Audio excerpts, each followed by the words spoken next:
Hey, how you doing today? I am Tequila Coleman. In today's video, I'm going to answer one of our questions that was left on our community tab. I put up a post on the community tab asking what is your question, and a lot of you have responded. And so in this video, I'm going to answer one of the questions that was left in the comment section. Here's the question. When you're praying warfare prayers for your spouse and binding or loosing, I heard a pastor read from Bible and interpret that in Matthew chapter 16 that you must have the church agree and pray with you in order for it to work. I can't trust anyone in my church, and today's churches don't practice this, so can we do it with us and God and it still work? Okay. So when we talk about binding and loose, right? Let's just go to the Bible and let's just see what the Bible say, okay? So if you go to the book of Matthew, chapter 16, let's start at verse 19. It say, I will give you the keys of the kingdom of heaven. Whatever you bind on earth will be bound in heaven, and whatever you loosed on earth will be loosed in heaven. So we're going to just keep the main thing the main thing. Scriptures say, whatever you bind on earth will be bound in heaven, and whatever you loosed on earth will be loosed in heaven. So you don't need the church, you don't need your pastor, to be in agreement when you begin to bind and loose things off of your spouse's life. Okay, you can do this alone in your prayer time. you know this is really all about authority, knowing your authority, right, which is in the name of Jesus Christ. This is about you, rebuking the hand of the enemy off of your life and your spouse's life, right? So it's good to have pastor and the church, the congregation, to come in and join in with you, but you don't need them there in order for when you begin to bind and loose, in order for it to, work in your life or your spouse's life. Okay.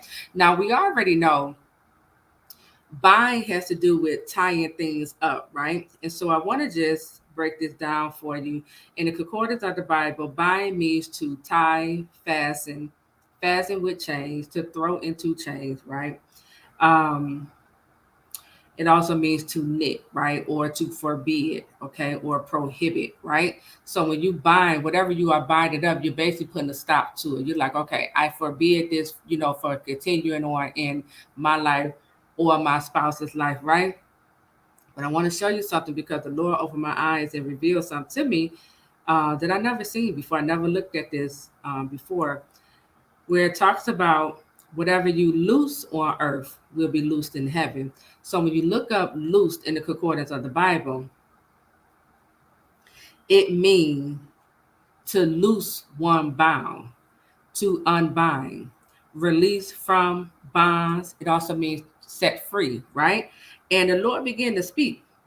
It means to loosen, undo, dissolve, anything bound.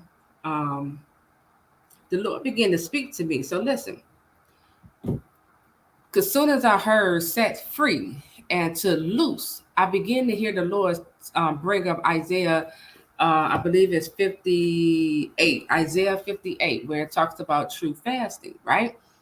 And Isaiah 58, verse 6, it say, is not this the kind of fasting I have chosen, to loose the chains of injustice and untie the cords of the yoke, to set the oppressed free and break every yoke. So the Lord began to give me revelation when we talk about binding and loose, right? Because I bind up that spirit of pride in the name of Jesus Christ. I bind up that spirit of lust in the name of Jesus Christ, right? And you want to begin to loose the opposite over your life or your spouse's life. But also when we talk about loose, because you or your spouse could be so bound, right? You could be bound to generational curses. You could be bound to evil altars, right? And the revelation the Lord gave me, right, when we begin to bind up, and when we deal with this binding up and fasting, right, we're going to begin to, receive our freedom. We're going to begin to receive our deliverance. Okay. We're going to be set free, right? And so that's what I was hearing the Lord say. He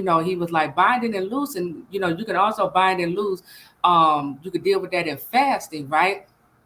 because again, you might be bound to generational curses.